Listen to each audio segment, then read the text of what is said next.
Steve Gardner, Weekly Spot, always does a great job covering baseball for USA Today. Kind enough to join us on the Boardwalk Honda Hotline. And how you been, Steve?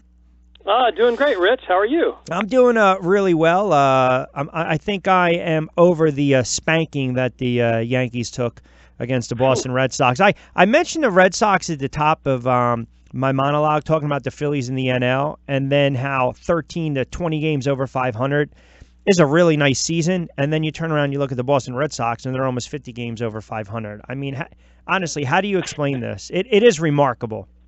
It is, and things have come together for them. You know, first-year manager, we've talked about that. A lot of things are just working in Boston's favor, and you can't.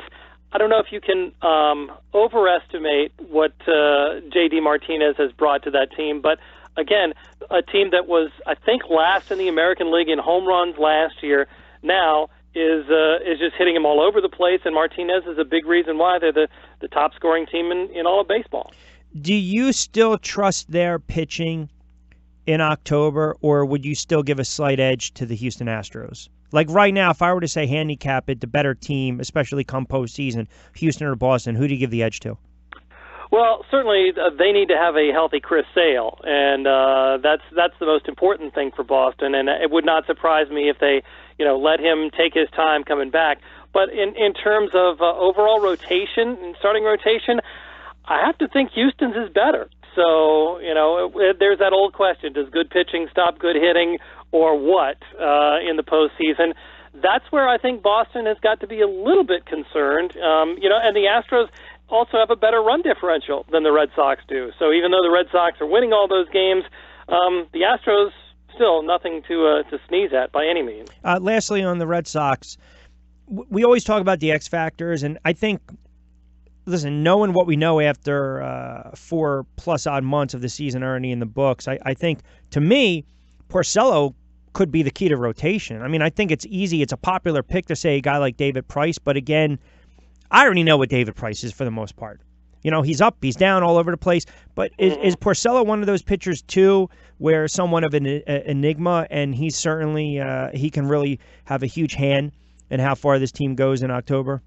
Most definitely. And I think, he showed when, his last couple of starts that, he did win a Cy Young Award a couple of years ago. No doubt, no doubt. So, I mean, it's not like, he's somebody just middling around and pitching 500 ball for his entire career.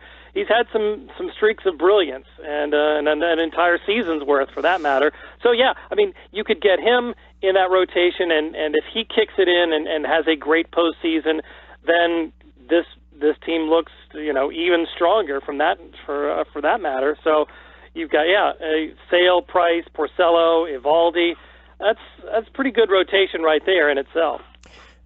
We always the Seattle Mariners, great story. They played really well, but now you start to see them fading a little bit. The Athletics, for so many years, they would always be that team that would have that late push. I mean, do they have enough ammunition to not only catch the Astros or at least vie for that second wild card in the AL? Yeah, this is interesting, and Oakland has just made a tremendous surge to the point where they're playing better. They have a better winning percentage than the Cleveland Indians, which I think a lot of people think could be a factor here in the down the stretch and into the playoffs. So yeah, this Oakland team is playing fantastic baseball. They didn't get Mike Fiers at the trade deadline, but worked a waiver deal to get him. He had his first start, I guess, last night, and was outstanding. So it's pretty amazing what the A's have been able to do. What, are you getting your teeth done, or it's a landscaping? No, I'm actually on vacation this week. Are you really?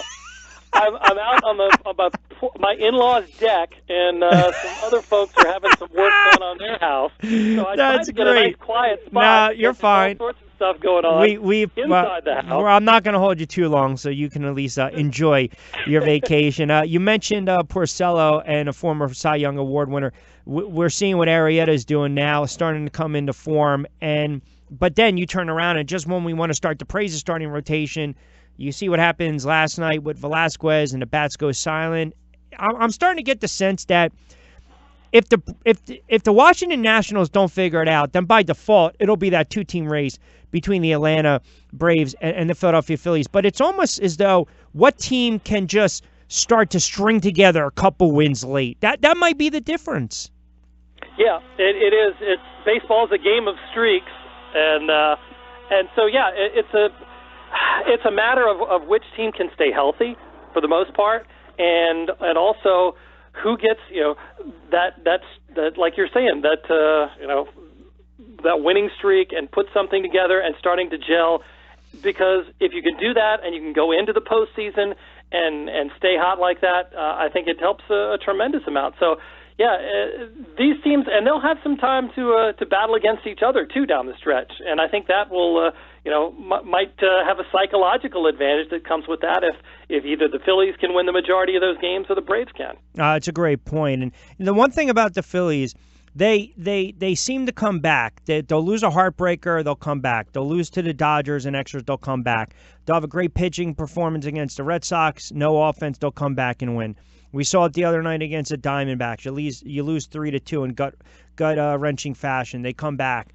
To me, I give them credit because they're a young team. They're still trying to figure it out, but that's a mark of a team that's got some character and they've got some moxie, and I think it's a credit to the manager and the maligned manager, especially early on in the season, but it shows you that they know how to come back from adversity, and I'm telling you, I keep preaching this to the Phillies fans that tune in. It's almost as though people are just waiting for the other shoe to drop with this team, and you might as well enjoy it because you haven't had meaningful baseball in our backyard, especially with the Phillies, probably in the last 6-7 years. Yeah, go ahead, get invested. I mean, this is going to be a fun race down to the final games, I think, because you've got three teams that are capable of playing really well.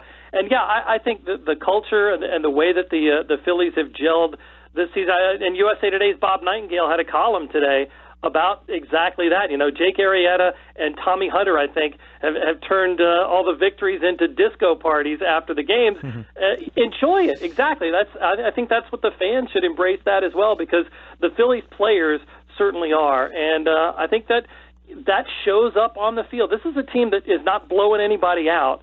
I don't think they've had but more than 15, I think was the stat, 15, 18 games that they've won by 4 or more runs. Most of their wins are close ones, and you can see that in the run differential too. They're not blowing anybody out, but it's a team that, if you put a lot of stock into that, it knows how to win, and they're winning the close ones, and that's a good sign, I think, if you're a Phillies fan or you're a member of the team. Lastly, before I let you get out of here, I remember years ago everyone would think 500 was the benchmark for home runs. You hit 500 home runs, you're getting in the Hall of Fame. Then it was 300. If you're a 300-game winner, you're going to get in the Hall of Fame. It's a rarity now. And the reason I bring it up is because Verlander is going to try to go for his 200th win today. And, again, it's not like people will stop to recognize the moment because it's not 300. But it seems as though what 300 was years ago, maybe that's what 200 is right now, if that kind of makes sense. Like, it's just a rarity. Yeah, I think so, because pitchers are not going deep into games. It's more of a bullpen affair later on in the 7th and 8th and 9th innings. And so, yeah, we've seen different requirements for starting pitchers these days. I think, we talk about Verlander coming up, I think, this year, Roy Halladay eligible for the Hall of Fame. Yeah. And he was over 200, but not 300. And I think he will be a pretty good test case to see, because I think he was one of the most dominant pitchers of his era. And certainly, in my mind, deserves to be there. So, I think it's a different. The milestones have changed a little bit. You've got to hit more home runs, and you just have to evaluate guys for the Hall of Fame for what era they played in. And right now, it's certainly not a starting pitcher heavy era. Was Randy Johnson? I'm trying to think. He was probably the last one to win 300 games, right? Randy Johnson. That was 10 years ago, right? Yeah. Those Johnson, yeah, I think so. It's almost like winning 30 games in a season and hitting 400. It just doesn't happen anymore. Right, exactly. And that's just the way that the game has changed these days, and we just have to adapt as fans for our expectations the way that the managers and the players have to adapt while they're playing the game. Do you think we'll see I mean, the two active guys, they're not even going to come close because just age, and it is what it is Cologne and Sabathia, 246 and 243. I mean, Verlander, you have to imagine, he'd have to probably pitch for another, I would say, 7 years. He'd probably have to average about 15 wins. That's still, I mean, 16 wins, he's 35 right now. I mean, that's... Yeah, you'd have to be getting up into that... Phil Necro right, kind of right. longevity or something to be able to do that. I just think that the changes in the game, it's going to make it almost impossible for us to see another 300-game winner for an awful long time, maybe ever. Will that hurt someone's stock, though, when it comes to Hall of Fame time? Will they look at it and say, well, the guy only won 2 and some change, or they'll look at the whole body of work in the resume and then take in consideration that these guys didn't have to go 6 or 7? I think that the baseball writers, when they judge, whether guys are Hall of Fame worthy or not, will take the era into consideration. We're still going to have the same number of guys, same number of teams make it to the World Series every year. So we'll still have a lot of postseason things to look back on, other ways to gauge these guys and judge them. So if not wins, there will be other statistics and other metrics we can look at to judge whether guys are Hall of Fame caliber. All right, listen, I appreciate you fighting through the noise, and you know what, you're a good soldier for doing your weekly spot during your vacation. So enjoy it a little bit. I'm sure you'll be near the computer watching baseball, though. I have my radio. I can listen to games as we're traveling, so I'm in good shape. All right, well, listen, enjoy it. Hopefully we'll talk next week. Well deserved, and always appreciate a couple moments, pal. All right, thanks, Rich. Take care. You got it. Steve Gardner joined us on the Boardwalk Honda Hotline.